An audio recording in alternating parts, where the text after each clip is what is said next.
Dify is an open source AI app builder that promises to streamline the development process.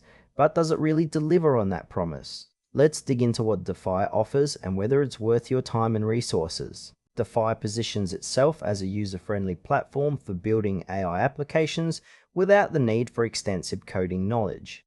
Right off the bat, the interface feels approachable, which is a significant plus for those who might find traditional coding daunting. You can create and customize apps using pre-built templates, making it easier to get started quickly.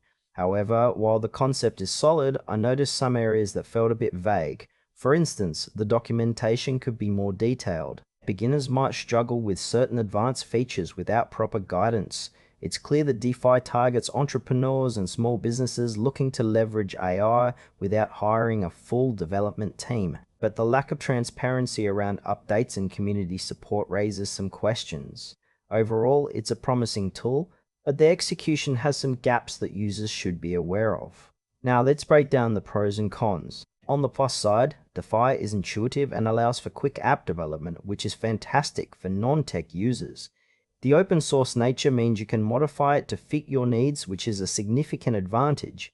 However, there are downsides. The documentation isn't as robust as it could be, which might frustrate users who need more guidance.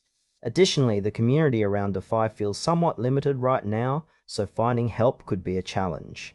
Pricing isn't explicitly detailed either, which could lead to confusion for potential users.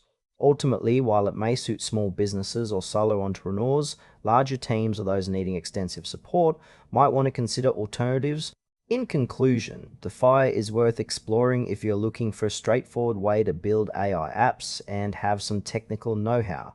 However, if you're part of a larger organization or require robust support, you might want to look elsewhere. Overall, it has potential, but proceed with a bit of caution and awareness of its limitations.